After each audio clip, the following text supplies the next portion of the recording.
दोस्तों, साल 2019 की एक रात न्यूयॉर्क की एक जेल में वो शख्स मुर्दा पाया गया जिसकी जेब में दुनिया की सबसे बड़ी सियासी हस्तियों के राज थे, मगर मौत के बाद भी उसकी परछाई दुनिया के सबसे ताकतवर लोगों का पीछा नहीं छोड़ रही थी।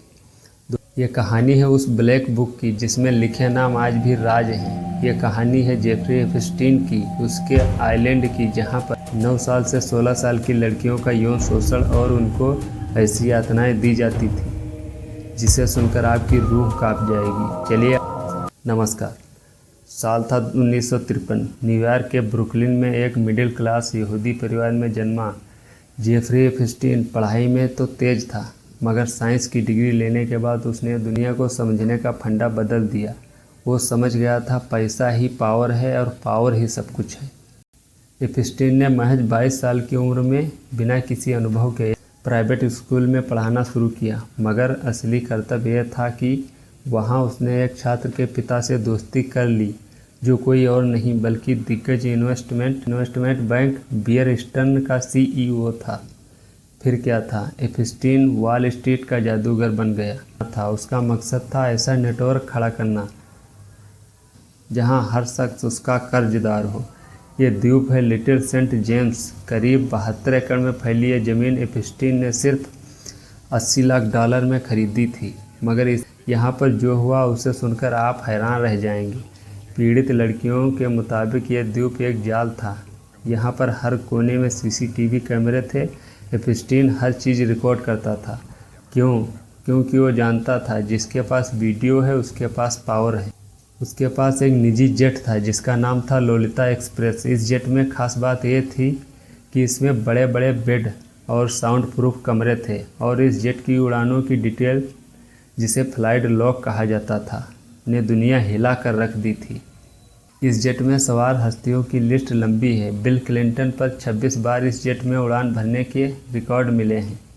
हालांकि क्लिंटन के स्पोक्स पर्सन ने कहा कि वो सिर्फ अफ्रीका ट्रिप पर गए थे, मगर पायलट के रिकॉर्ड कुछ और ही कहानी बयां करते हैं। गिसलेन मैक्सवेल ब्रिटिश मीडिया टाइकून की बेटी, ये वो महिला है जिसने एप्स्टीन के लिए लड़कियों की तस्करी की। 2021 में उसे 20 साल की सज़ा हुई, मगर उस केस के दौरान हजारों पन्नों के दस्तावेज सील कर दिए गए थे। 2024 की शुरुआत में अदालत ने कहा, बहुत हो गया, अब ये फाइलें जनता की हैं। इन फाइलों में जो नाम सामने आए हैं उन्होंने सियासी हलचल मचा दी।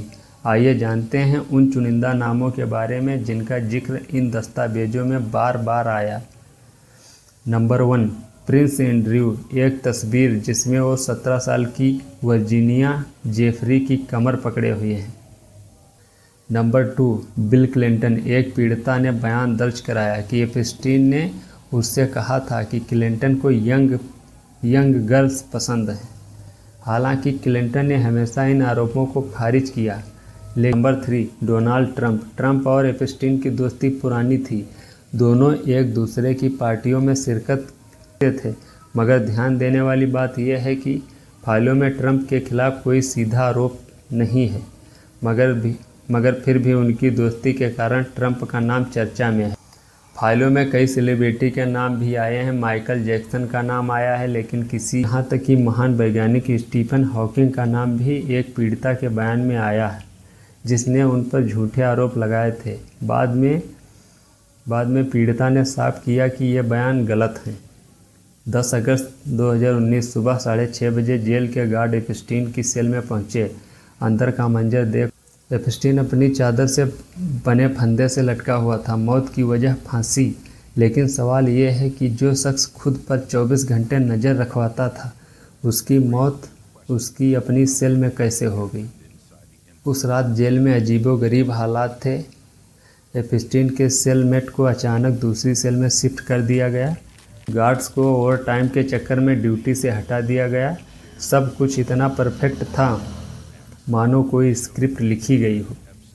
अमेट्रोम थी, मगर जनता का मानना था कि ये परफेक्ट मर्डर था, क्योंकि एप्स्टीन के पास उन ताकतवर लोगों के राज थे जो कभी सामने नहीं आने चाहिए, क्योंकि अगर यह सच सामने आया तो दुनिया की कई सरकारें हिल जाएंगी। यह कहानी सिर्फ सेलिब्रिटी और सियासतदानों की नहीं, यह कहानी उन मासूम लड़कियों की है जिनकी आवाज़ को दबा दिया गया।